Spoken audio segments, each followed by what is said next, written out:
Hello student, hello বন্ধুরা, তোমাদের পড়াশোনা কেমন চলছে? আশা করছি তোমরা ভালোই পড়ছো এবং ভালোই আছো। দেখো, এর আগে আমরা হাইড্রোস্ট্যাটিক্সের থিওরি, তারপরে এমসিকিউ এর কিছু প্রবলেম, সেই প্রবলেমগুলো দেখেছি। দেখো, যারা এখনও পর্যন্ত ভালো করে পড়তে শুরু করনি তাদের বলছি তোমরা এখনই ভালো করে পড়তে শুরু করে দাও, আর আমার সেই ভিডিওগুলো কন্টিনিউয়াস দেখতে থাকো, ঠিক আছে?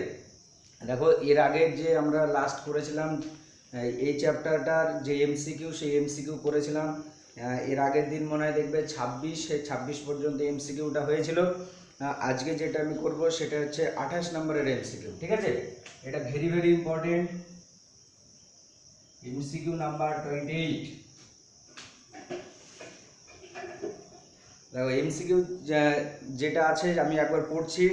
বলেছে, একটি কাঠের ঘনকের উপর 200 গ্রাম ভর চাপালে ঘনকটি জলের মধ্যে ঠিক ডুবে ভাসে, ঠিক আছে? তারপর বলেছি ভরটি সরিয়ে নিলে ঘনকটি জলের উপর 2 সেন্টিমিটার ভেসে ওঠে, ঘনকটির বাহুর দৈর্ঘ্য কত? ঠিক আছে, তাহলে দেখো কিরকম আছে। একটা এরকম জল আছে পাত্রে, সে পাত্রে জলের উপর কি করা আছে, একটা কাঠের যে ব্লক, ঠিক আছে, বা কাঠের ঘনক, সেই ঘনকটা দেখো কিছুটা অংশ কি ডুবে ভাসছে, ঠিক আছে? এবার বলেছে যে 200 গ্রাম ভর চাপালে সেটা কি হচ্ছে, 2 সেন্টিমিটার ডুবে যায়। এখানে পরে বলেছে যে 2 সেন্টিমিটার ভেসে উঠছে। তাহলে দেখো, 2 সেন্টিমিটার ভেসে উঠছে মানে ওই 200 গ্রাম ভর চাপালে ও কতটা পরিমাণে ডুববে, 2 সেন্টিমিটার পরিমাণে। তাহলে ধরে নাও 2 সেন্টিমিটার পরিমাণে যদি ডুবে, তাহলে সেই 2 সেন্টিমিটার, আর যেহেতু এটা ঘনক, তুমি ঘনকের প্রত্যেকটা যে বাহু, সে বাহুর দৈর্ঘ্য ধরে নাও কত, এ। তাহলে ওইখানে যে দৈর্ঘ্য, এখানে দৈর্ঘ্য দেখো কত হবে, এ হবে। প্রস্থ যেটা, সেই প্রস্থটা কত হবে, এ হবে। আর ওর যতটা নামছে তার দৈর্ঘ্য, উচ্চতা বা দৈর্ঘ্য কত হবে সেটা দেখো 2 সেন্টিমিটার।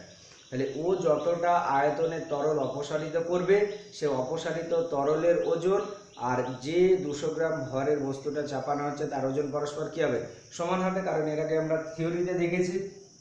তাহলে তুমি ধরে নাও যে ধরি, এখানে যে ঘনক বলেছে, ধরি ঘনকের বাহুর দৈর্ঘ্য এটা সমান কত, এ, ঠিক আছে? ধরি ঘনকের যে বাহু, সে বাহুটা কত ধরলাম, এ, ঠিক আছে? তাহলে ওর ক্ষেত্রফল কত হবে, অতএব ক্ষেত্রফল এটাই কত, এ স্কয়ার। আর যতটা অংশর ঘনক ডুবে গেল, ঠিক আছে, তার আয়তন কত হবে, অতএব দেখো ডুবন্ত ঘনকের আয়তন এটা সমান কি হবে, দেখো এ স্কয়ার ইন্টু কত, 2, কারণ 2 সেন্টিমিটার কি হয়েছে, ডুবে গেছে।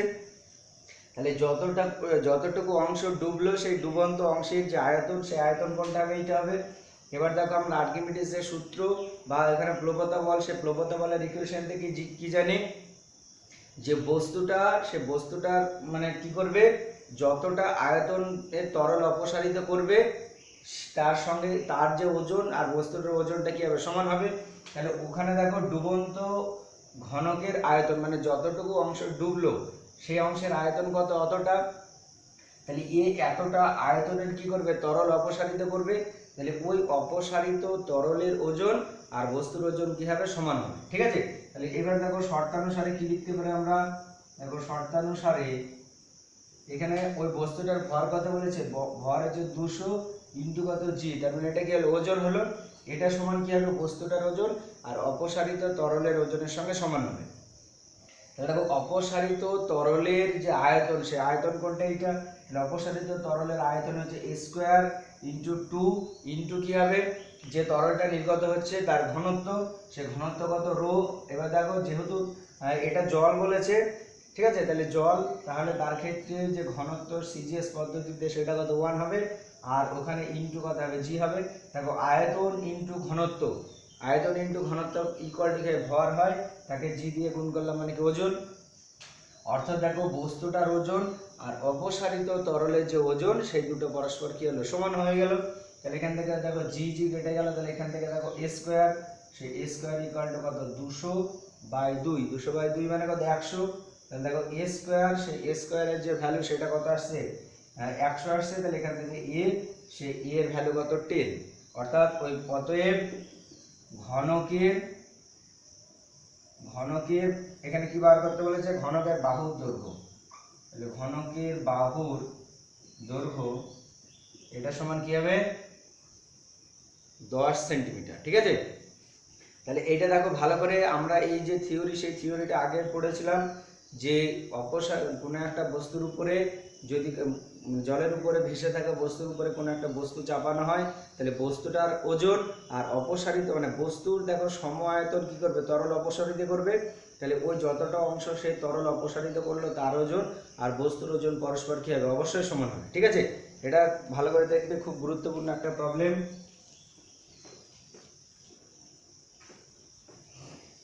দেখো এরপরে যেটা করব 28 হলো, এরপরে 29-এরটা দেখো, 29-এরটা বলেছে যে 900 কেজি পার মিটার কিউব ঘনত্বের একটি বরফখণ্ড 1000 কেজি পার মিটার কিউব ঘনত্বের জলে ভাসে। দেখো একটা বরফ তার ঘনত্ব বলে দিয়েছে আর জল তার ঘনত্ব বলে দিয়েছে, এবার কি বলেছে, বরফটা জলের উপরে কি ভাসে। ঠিক আছে, এবার জলের বাইরে বরফখণ্ডের আয়তনে যে শতাংশ থাকে। তাহলে দেখো আমরা এর আগে একটা থিওরি দেখেছিলাম যে কোনো একটা বস্তু জলে বা যে কোনো একটা তরলে যদি একটা নির্দিষ্ট অংশ ডুবে ভেসে থাকে, তাহলে সেই ডুবন্ত অংশের আয়তন আর বস্তুটার মোট আয়তন যদি আমার জানা থাকে, তাহলে সেখানে একটা আমরা ফর্মুলা পড়েছিলাম। সেই ফর্মুলাটা কি ছিল, যে জলের ভিতরে যে অংশটা থাকে সেই অংশের আয়তন যদি স্মল ভি হয়, তাহলে small v by capital v, যেখানে ক্যাপিটাল ভি ইকুয়াল টু কোনটা এটা ছিল, তাহলে দেখো আমরা জানি small v by capital v এটা ইকুয়াল টু কত, capital d by small d. এখানে দেখো ক্যাপিটাল ডিটা কি ছিল, বস্তুটার ঘনত্ব, আর স্মল ডিটা হচ্ছে কি যে তরলে নিমজ্জিত করা হচ্ছে তার ঘনত্ব। এবার এখানে দেখো যেটা জানতে যে এই কি বলে দিয়েছে, তাহলে এখানে দেখো বস্তুর ঘনত্বটা বলে দিয়েছে আর তরলের ঘনত্বটা বলে, তাহলে বস্তু মানে এখানে কোনটা, বস্তুটা হচ্ছে বরফ, বরফের ঘনত্ব কত বলে দিয়েছে, এটা দেখো বলে দিয়েছে 900, আর যে তরলে নিমজ্জিত হয়েছে অর্থাৎ এখানে জল বলেছে, জলের ঘনত্ব কত 1000। ঠিক আছে, তাহলে এইটা ইকুয়াল টু দেখো কত আসছে 9/10। তাহলে এখানে দেখো যে স্মল ভি, সেই স্মল ভি ইকুয়াল টু কত 9/10 ইনটু এখানে কত ক্যাপিটাল ভি, অর্থাৎ এখানে দেখো ওই যে বরফ, সে বরফটার মোট আয়তনে 10 ভাগের মধ্যে 9 ভাগ কি হচ্ছে জলের ভিতরে ডুবে যাচ্ছে, তাহলে বাইরে কত অংশটা থাকবে, তাহলে অতএব জলের ভিতরে থাকে। ঠিক আছে, জলের ভিতর থাকে, তাহলে এইটা জলের ভিতরে যদি এটা থাকে তাহলে বাইরে কতটা থাকবে, তাহলে অতএব বাইরে থাকে এটা ইকুয়াল টু কত 1 মাইনাস 9/10 ইনটু কত ভি, তাহলে এটা দেখো কত 1/10 ভি, অর্থাৎ ওর জলের ভিতরে থাকছে কত 10 ভাগের মধ্যে 9 ভাগ, আর বাইরে সে বাইরে কত থাকছে, বাইরে থাকছে 10 ভাগের 1 ভাগ। 10 ভাগের 1 ভাগ মানে তার পার্সেন্টেজ করলে কত হবে, তাহলে 1/10 ইনটু কত 100, তাই তো, তাহলে 1/10 ইনটু 100 মানে এটা করলে কত আসছে দেখো 10, তাহলে 10%, অর্থাৎ ওই যে বরফটা, সেই বরফটা 90% কি হচ্ছে জলের নিচে থাকছে আর মাত্র 10% কি হচ্ছে জলের উপরে থাকছে। ঠিক আছে, এই যে ফর্মুলা, এই ফর্মুলাটা ভালো করে মনে রাখবে। এটা দেখবে আমি থিওরিতেও সুন্দর করে বলে দিয়েছিলাম, যারা এখনো ওই থিওরি ক্লাসটা দেখোনি অবশ্যই দেখে নেবে। ঠিক আছে, এবং এই ফর্মুলাটা যদি তুমি মনে রাখো তাহলে এরকম টাইপের যত প্রবলেম আছে তুমি নিজেই করতে পারবে। ঠিক আছে, এরপরে দেখো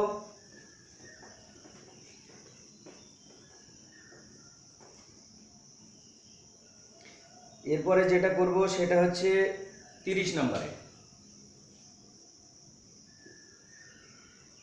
দেখো 30 নম্বরের প্রবলেমটা যেটা বলেছে ভালো করে মন দিয়ে শুনবে, যে বলেছে 120 কেজি ভরের একটি কাঠের ব্লক জলে ভাসে, কাঠের ব্লকের ঘনত্ব 600 কেজি পার মিটার কিউব, কাঠের ব্লকের উপর যে ভার চাপালে ব্লকটি ঠিক ডুবে যাবে তা হলো।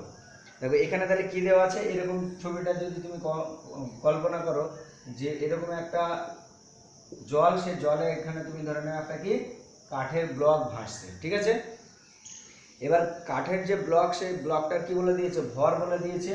এটা ভর এর কত 120 কেজি। আর একটা বলে দিয়েছে কাঠের যে ব্লক, সেই ব্লকের ঘনত্ব, সেই ঘনত্ব আমরা ধরে নিলাম কত রো। তাহলে সেই রো ইকুয়াল টু বলে দিয়েছে কত 600 কেজি পার মিটার কিউব। ঠিক আছে। এইবার কি বলেছে যে এই কাঠের ব্লকের উপরে কত ভর চাপালে সেটা কি হবে, ডুবে যাবে। ঠিক আছে। তাহলে তুমি ধরে নাও এর উপরে এম ভর চাপালে, সেই এম ভর চাপালে কি হবে, বস্তুটা ডুবে যাবে। তাহলে দেখো ডুবে যখন যে পুরোটা ডুবে যদি যায়, তাহলে এর যে সম আয়তন, সেই সম আয়তনের কি হবে, তরল অপসারিত করবে। এবার আর্কিমিডিসের যে সূত্র, সেই সূত্রের ফর্মুলা যদি আমরা বসাই, তাহলে দেখো বস্তুর মোট ওজন অপসারিত তরলের মোট ওজনের সঙ্গে কি হবে, সমান হবে। তাহলে দেখো এর কতটা তরলের মানে কতটা আয়তনের তরল অপসারিত করবে, ও নিজের আয়তনের সঙ্গে সমান। কিন্তু নিজের আয়তন দেখো এখানে বলা নেই, কি বলা আছে, ওই বস্তুটার ভর বলা আছে, তার ঘনত্ব বলা আছে। তাহলে তার ক্ষেত্রে বস্তুর আয়তন কত হবে। এবার দেখো এখানে বস্তুর আয়তনটা আমরা বার করে নেব। দেখো বস্তুর আয়তন এটা ইকুয়াল টু কি হবে, আয়তন সমান কি হবে, ভর বাই ঘনত্ব। তাহলে এখানে ভর কত 120 আর ঘনত্ব হচ্ছে কত 600। তাহলে এইটা হবে কি, তার আয়তন এত কি মিটার কিউব। ঠিক আছে। এবার দেখো তাহলে এইখানে এর মোট ওজনটা, যে তরলটা অপসারিত হচ্ছে তার ওজনের সঙ্গে কি সমান হবে। এবার দেখো এখানে 120 কেজি বস্তুটার নিজের ভর, আবার এম ভরের একটা কি বস্তুকে চাপিয়েছে, তাহলে মোট ভর কত হবে। তাহলে দেখো এবার শর্তানুসারে তুমি লিখে দাও। তাহলে দেখো শর্তানুসারে, ঠিক আছে। তাহলে এখানে মোট ভর দেখো স্মল এম প্লাস কত 120 ইন্টু জি। তাহলে এটা কি হলো, মোট মানে মোট ওজন, সেটা সমান কি হবে, অপসারিত যে তরলটা আছে সে অপসারিত তরলের ওজনের সঙ্গে সমান হবে। তাহলে দেখো স্মল এম প্লাস 120 ইন্টু জি, এটা সমান কি হবে, বস্তুর সম আয়তন সে তরল অপসারিত করবে। তাহলে বস্তুর যে আয়তন সেটা কত 120 বাই 600 ইন্টু কে, তাহলে ওই যে তরলটা নির্গত হলো সেই তরলের আয়তনটা কি হবে এইটা, ইন্টু যে তরলটার ঘনত্ব, সেই ঘনত্ব দিয়ে যদি আমরা গুণ করে দিই তাহলে কি পাবো, তাহলে তরলটার ঘনত্ব দিয়ে গুণ করলে মানে তরলটার ভর, তাকে জি দিয়ে গুণ করা মানে তখন আমরা কি পাবো, ওজন পাবো। এবার এখানে দেখো তরল যেটা বলেছে সেই তরলটা কি জল। তাহলে জলের এসআই পদ্ধতিতে ঘনত্ব সেটা কত 1000 ইন্টু এখানে কত জি। তাহলে এখানে দেখো জি জি কেটে গেল, এখানে দুটো শূন্য, এই দুটো শূন্য কেটে দাও। ঠিক আছে, কেটে দিলাম আমরা। আর এটাকে কাটলে কত আসবে, এটাকে দেখো 6 20 120।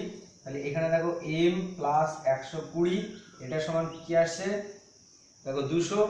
তাহলে এম, সেই এম ইকুয়াল টু কত 200 মাইনাস 120, মানে কত হচ্ছে 80। ঠিক আছে, অর্থাৎ এই বস্তুটার উপরে 120 কেজি ভরের উপরে যতটা ভর চাপাতে হবে সেই ভরের মান কত, এইটা। অতএব এখানে জানতে চেয়েছে কি, যে কাঠের ব্লকের উপর যে ভার চাপাতে হবে, এখানে দেখো অ্যাকচুয়ালি ভার না, এটা ভর হবে। কারণ ভার আর ভরের মধ্যে কি পার্থক্য আছে, ভার মানে হচ্ছে কি ওজন, আর ভর মানে হচ্ছে কি যে কোনো একটা বস্তুর মধ্যে যে পরিমাণ জড় পদার্থ থাকে, অর্থাৎ এখানে তার ভরটা সেটা কথা 80 কেজি। অতএব যে পরিমাণ, অতএব একবারে এটা লিখে দাও যে 80 কেজি ভর চাপাতে হবে।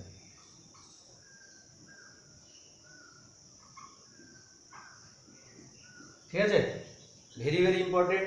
দেখো ম্যাক্সিমাম টাইপের প্রবলেম হচ্ছে এরকমই, যে বস্তুর সম আয়তন মানে বস্তুর ওজন আর অপসারিত তরলের যে ওজন, সে ওজনটা সমান মানে সমান হবে।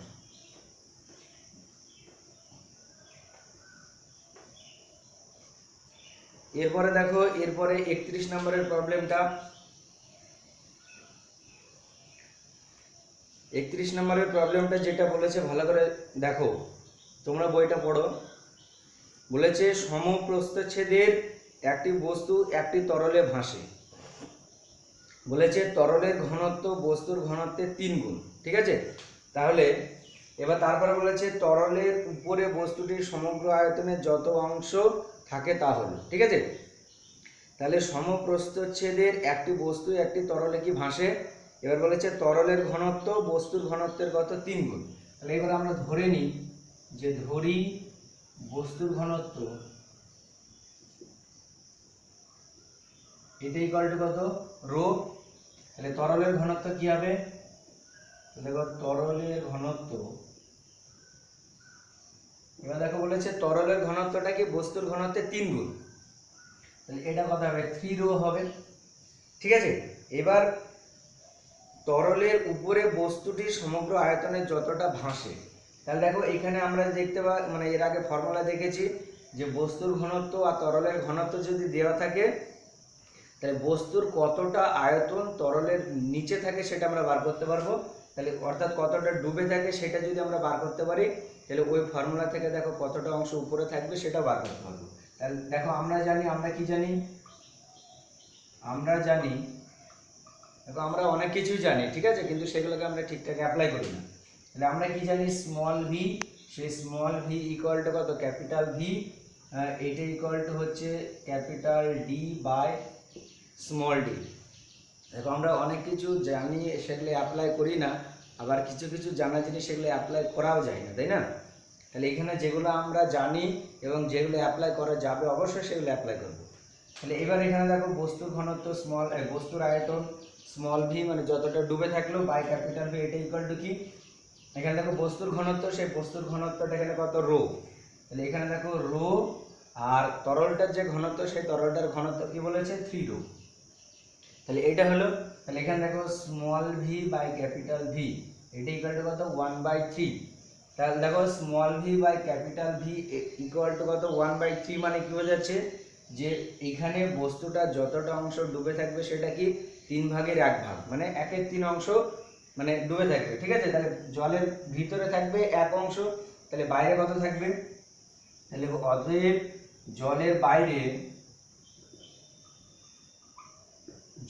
বাইরে থাকে, বা এখানে জল না, অ্যাকচুয়ালি এখানে দেখো অন্য একটা তরল বলেছে, ঠিক আছে, তাহলে অতএব তরলের বাইরে থাকে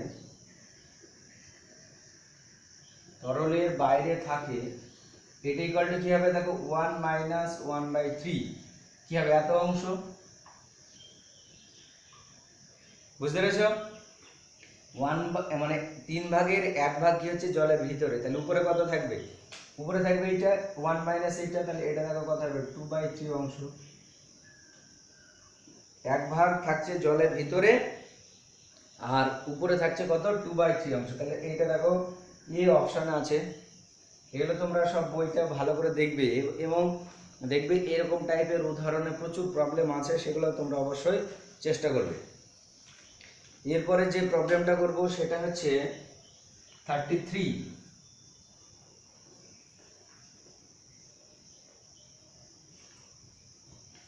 দেখো 33 যেটা বলেছে যে একটি পারদ ব্যারোমিটারের পাঠ কত এইচ, ব্যারোমিটারের নলটিকে অনুভূমিকের সঙ্গে থিটা কোণে রাখলে নলে পারদ স্তম্ভের দৈর্ঘ্য কত হবে। এটা ভালো করে মনে রাখবে, এটা একটা কনসেপচুয়াল ব্যাপার। দেখো তাহলে এইটা হচ্ছে একটা পাত্র, সেই পাত্রে তুমি ধরে নাও এতদূর পারদ আছে এগুলাতে, এবার এখানে তুমি একটা সরু এরকম নলকে এরকম ভাবে রেখেছো, তাহলে পারদ কি হবে, সে পারদ এখানে একটা নির্দিষ্ট উচ্চতা পর্যন্ত তুমি ধরে নাও কি উঠলো, তাহলে এতটা নির্দিষ্ট উচ্চতা পর্যন্ত পারদ উঠলো এবং এই যে উচ্চতা সেই উচ্চতাটা কত বলে দিয়েছে, এই উচ্চতাটা কত এইচ। এবার কি করা হয়েছে, এই যে ব্যারোমিটারের যে এটা, সেই ব্যারোমিটারটাকে কি করা হয়েছে আস্তে আস্তে কাট করা হয়েছে, ঠিক আছে। তাহলে তুমি ধরে নাও এখানে নিচের অংশটাকে যদি আমি না ধরি, তাহলে তুমি ধরে নাও এরকম ভাবে কাট করলে তুমি এরকম ভাবে কাট করা হলো এবং বলেছে অনুভূমিকের সঙ্গে এই যে অ্যাঙ্গেলটা সেই অ্যাঙ্গেলটা কত থিটা। এবার জানতে চেয়েছে এখন ব্যারোমিটারের পাঠ কত হবে। দেখো এটা ভালো করে মনে রাখবে, এইখানে যতটা উলম্ব উচ্চতা উঠেছিল ব্যারোমিটারের পাঠ, এটাকে যদি তুমি কাট করো তাহলে এইখানে উলম্ব যে উচ্চতা সেই উলম্ব উচ্চতাটা কি হবে সেম থাকবে, ঠিক আছে। তাহলে যে কোনো একটা ব্যারোমিটার সেই ব্যারোমিটারের পার্ট সেটাকে যদি তোমার সোজা থাকলে যতটা উপরের দিকে উঠবে, আর তুমি যদি কাট করে দাও তাহলে এখানে উলম্ব যে উচ্চতা সেই উলম্ব উচ্চতাটা কি হবে সেম থাকবে, ঠিক আছে। কিন্তু এখানে দেখো উলম্ব উচ্চতাটা সেম, কিন্তু এখানে যতটা দৈর্ঘ্যের পারদ আছে এখানে কি হবে একটু বেশি দৈর্ঘ্যের পারদ থাকবে। এবার এখানে জানতে চেয়েছে সেই দৈর্ঘ্যের পারদটা কত হবে, ঠিক আছে। তাহলে দেখো অনুভূমিকের সঙ্গে যে কোণ করেছে সেটা কত থিটা। তাহলে দেখো এই অ্যাঙ্গেলটা যদি থিটা হয় তাহলে এটাকে কি আমরা লম্ব ভাবতে পারি। তাহলে দেখো এটা লম্ব হবে আর এটা কি অতিভুজ। তাহলে এখানে দেখো এটা নাম দিয়ে দাও ও, এটা এ, এটা বি।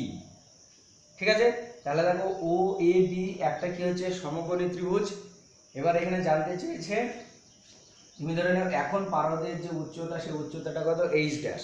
তাহলে সেই এই মানে কতটা দৈর্ঘ্যের পারদ আছে সেই পারদটা জানতে চেয়েছে। তাহলে আমরা সেটা ধরে নিচ্ছি কত এইচ ড্যাশ। তাহলে এখান থেকে দেখো ও এ বি একটা কি সমকোণী ত্রিভুজ। দেখো ও এ বি সমকোণী ত্রিভুজ থেকে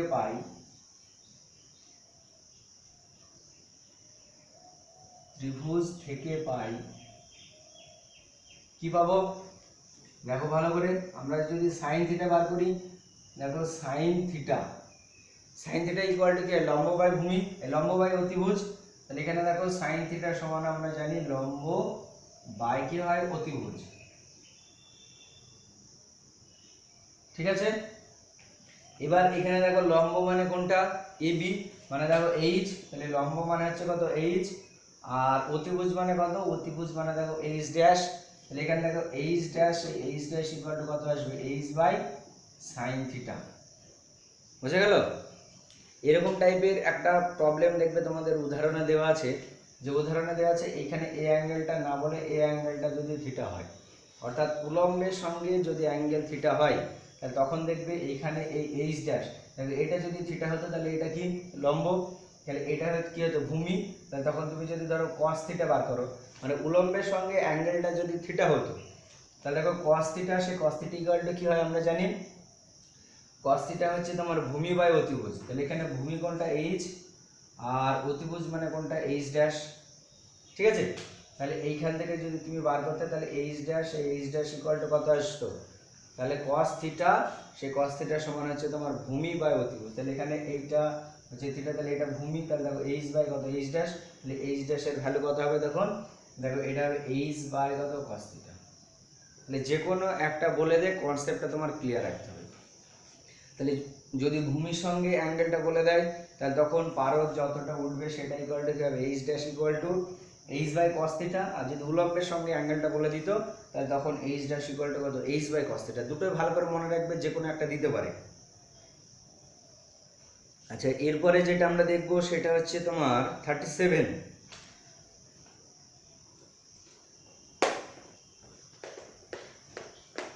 দেখো প্রবলেম আরও অনেকে আছে, সেগুলা জাস্ট একটু তোমরা যদি বইটা ভালো করে পড়ো তাহলে সেগুলো এমনিই তোমরা নিজেরা পেরে যাবে। আর আমি যেগুলো করাচ্ছি এইগুলো হচ্ছে প্রবলেম আছে, মানে একটু ক্যালকুলেশন করতে হবে, ওই জন্য আমি করে দিচ্ছি এগুলো। এরপরে যেটা সেটা হচ্ছে তোমরা 37 নাম্বারেরটা দেখো, আমি পড়ছি ভালো করে দেখো, তোমাদের বইয়ের সঙ্গে যদি না মেলে তাহলে অবশ্যই তোমরা প্রবলেমটা লিখে নেবে। তাকে বলেছে একটি বস্তু 1/3 অংশ জলের উপরে রেখে ভাসতে পারে।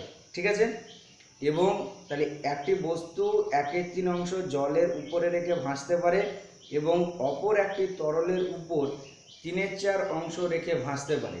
এক্ষেত্রে তরলটির ঘনত্ব সিজিএস পদ্ধতিতে নির্ণয় করো।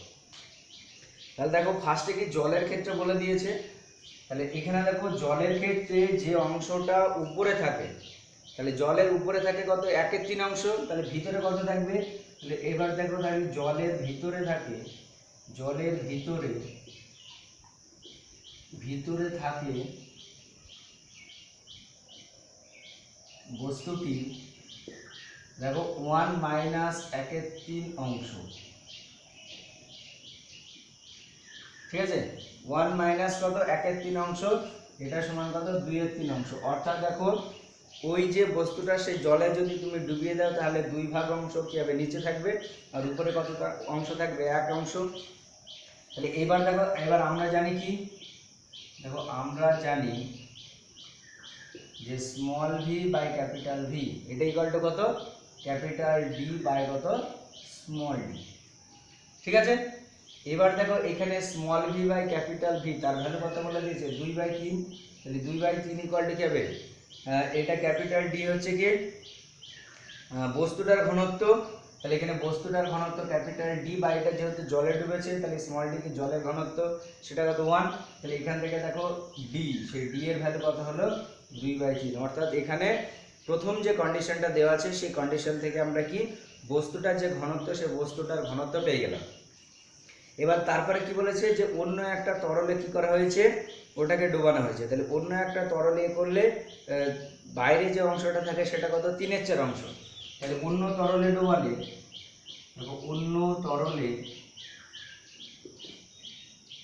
তরলে বস্তুটির এখানে দেখো 1 মাইনাস 3/4, এটা ইকুয়ালটা কত, 1/4 অংশ তরলে নিমজ্জিত থাকে, তাই না? অংশ তরলের মধ্যে থাকে। ভালো করে দেখো, বুঝতে পেরেছো কিনা? এখানে যেটা বলেছে যে 3/4 অংশ কি ভাসে, মানে ওই অংশটা উপরে থাকে, তাহলে ভিতরে কতটা থাকবে, ভিতরে থাকবে 1 মাইনাস 3/4, মানে কত, 1/4। এবার আরেকটা দেখো বার করতে বলেছে ওই তরলটার ঘনত্ব। আর তুমি ধরে নাও যে ধরি ওই তরলের ঘনত্ব এটা সমান, তুমি ধরে নাও কত, ডি ড্যাশ ধরে নাও। তাহলে ওই শর্তানুসারে বসালে কি হবে, দেখো small v by capital v, এই জায়গাটা ভ্যালুটা কি হবে, অতএব দেখো 1/4 এটা ইকুয়ালটা কি হবে, বস্তুটার ঘনত্ব বাই কি হবে, তরলটার ঘনত্ব, অর্থাৎ দেখো ডি ড্যাশ। তাহলে এখান থেকে ডি ড্যাশ এটা ইকুয়ালটা কি হবে, 4 ইন্টু কত, ডি। তাহলে এটা দেখো 4 ইন্টু ডি এর ভ্যালু কত, 2/3, ঠিক আছে? তাহলে এখান থেকে এইটা ইকুয়াল টু কি আসছে, দেখো 8/3। তাহলে দেখো প্রথম যে কন্ডিশনটা দেওয়া আছে সেই প্রথম কন্ডিশনটা থেকে তুমি বস্তুটার যে ঘনত্ব সেই বস্তুটার ঘনত্ব বার করতে পারবে, ঠিক আছে? কেন, কারণ দেখো বস্তুটার ঘনত্ব ফার্স্টে বলা নেই, কিন্তু ওই কন্ডিশনটা বলা আছে। তাহলে ওই যে কন্ডিশনে ফার্স্টে যে কন্ডিশনটা দেওয়া আছে সেই কন্ডিশনটা থেকে আমরা কি বস্তুটার ঘনত্ব বার করে নিলাম, আর বস্তুর ঘনত্ব পেয়ে গেছি। এবার তারপরে কি বস্তুটার কত অংশ ভেসে থাকে সেটা বলে দিয়েছে। তাহলে 1 থেকে ওইটা বাদ দিলে কি যত অংশ তরলের মধ্যে থাকবে সেই অংশটা পেয়ে যাবো। দিয়ে তারপরে small v by capital v, ওটা ইকুয়াল টু কত, ক্যাপিটাল ডি বাই কত, স্মল ডি। ওই ফর্মুলায় তুমি যদি বসিয়ে দাও তাহলে ওই যে বস্তুটা সেই বস্তুটার ঘনত্ব পেয়ে যাবে। এবার দেখো এখানে জলের ঘনত্ব আমরা কি 1 বসিয়েছিলাম, মানে সিজিএস পদ্ধতিতে। তাহলে এখানে বস্তুটার যে ঘনত্ব সেই বস্তুটার ঘনত্ব অবশ্যই কোন পদ্ধতিতে আসবে, বস্তুটার ঘনত্ব অবশ্যই সিজিএস পদ্ধতিতে আসবে, ঠিক আছে? ভালো করে মনে রাখবে এরকম টাইপের প্রবলেমগুলো।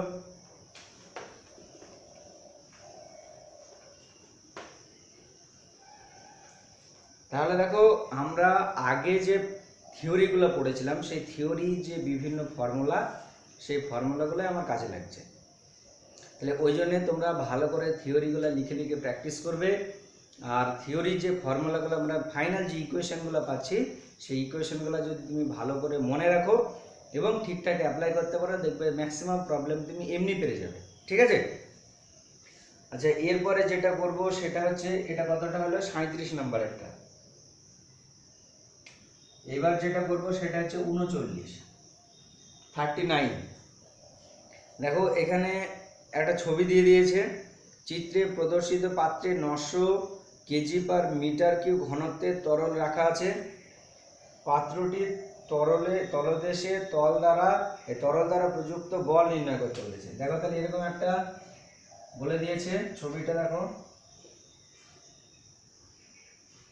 এরকম একটা দেখো ছবি আছে।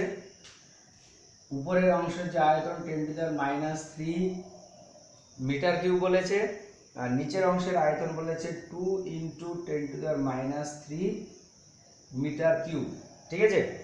আর এখানে এই যে উচ্চতাটা, এই উচ্চতাটা বলে দিয়েছে তোমার 0.4 মিটার, ঠিক আছে? এবার আরেকটা বলে দিয়েছে জি এর মান, এবার বলেছে পাত্রটির তলদেশে তরল দ্বারা প্রযুক্ত বল। দেখো বল আমরা জানি যে চাপ, সেই চাপ ইকুয়াল টু কি হয়, বল বাই কি হয়, ক্ষেত্রফল, তাই না? দেখো এটা আমরা জানি চাপ ইকুয়াল টু কত, বল বাই ক্ষেত্রফল। তাহলে এখান থেকে বল, সে বল ইকুয়াল টু কি হবে, বল ইকুয়াল টু দেখো চাপ ইন্টু কি, ক্ষেত্রফল, ঠিক আছে? তাহলে এইখানে যতটা উচ্চতার তরল আছে সেই উচ্চতাটা কত, দেখো 0.4। তাহলে এখানে দেখো নিচের অংশটা বড় না উপরের অংশটা বড়, তার উপরে কি চাপের মানটা নির্ভর করে না? এবার এখানে দেখো এই জায়গাটা যে উচ্চতা, সেই উচ্চতাটা কত 0.4। তাহলে এইখানে নিচের এই বিন্দুতে যদি আমরা চাপ বার করি, সেই চাপ ইকুয়াল টু কি হবে, তো দেখো চাপ, সেই চাপ ইকুয়াল টু হবে এইচ রো জি, এটা আমরা ফর্মুলা জানি। এবং এখানে দেখো এইচ এর যে ভ্যালু, সেই এইচ এর ভ্যালু কত বলে দিয়েছে 0.4। তাহলে এইচ এর ভ্যালু হচ্ছে কত 0.4। রো মানে ওই তরলটার ঘনত্ব, সেই তরলটার ঘনত্ব কত বলে দিয়েছে, দেখো ওটা বলে দিয়েছে 900। আর এখানে জি, সেই জি এর মান কত বলে দিয়েছে 10। তাহলে এটা হলো কি চাপ। তাহলে বল ইকুয়াল টু কি হবে, বল ইকুয়াল টু চাপ বাই ক্ষেত্রফল। তাহলে দেখো নিচের তলে চাপ বার করতে বলে দিয়েছে, তাহলে এইখানে এই জায়গাটা আমরা চাপটা পেলাম আর এর ক্ষেত্রফলটা বলে দিয়েছে।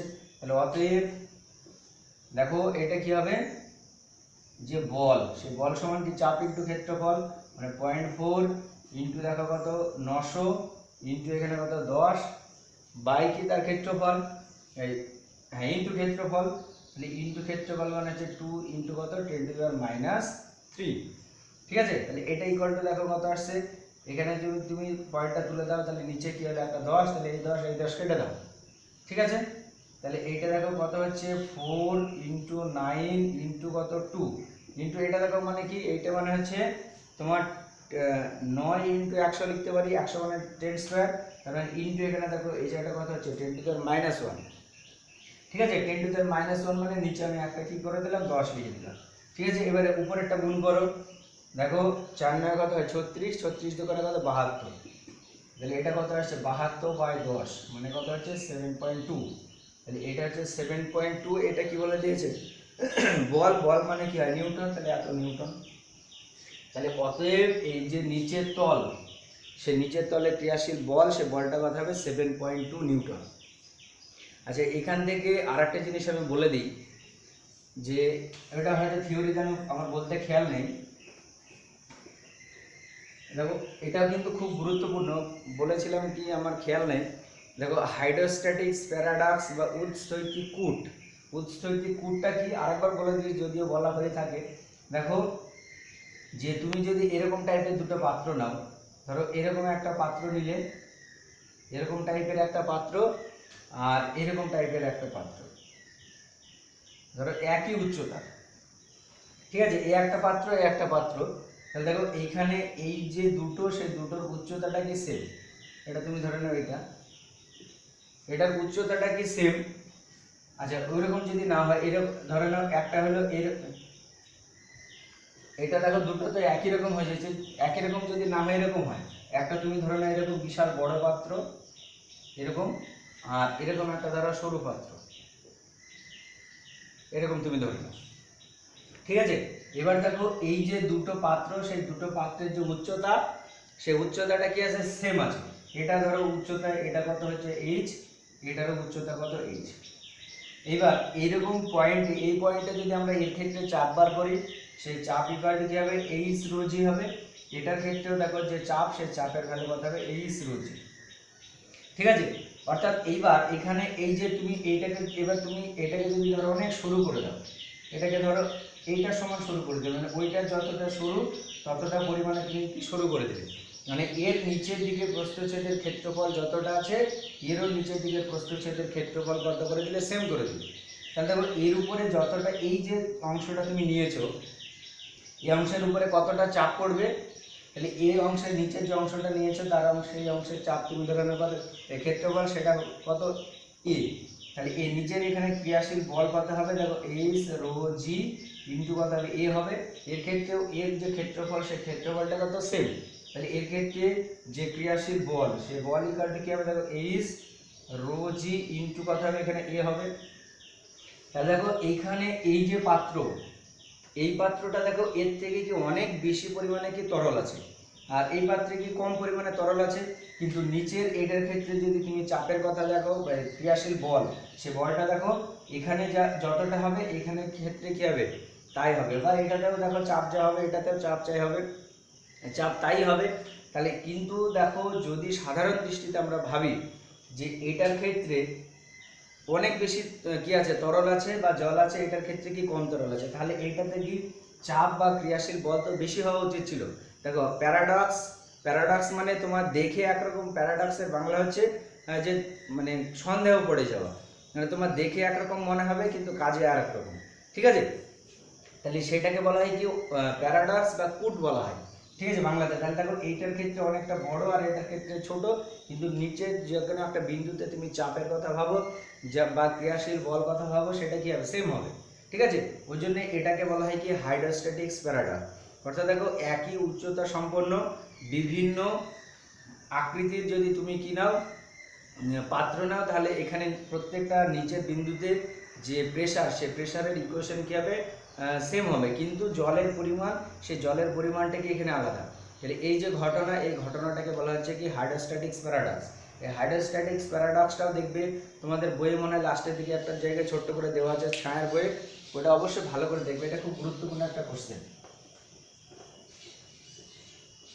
আচ্ছা কত হলো লাস্টেরটা, লাস্টে হচ্ছে 37, ঠিক আছে।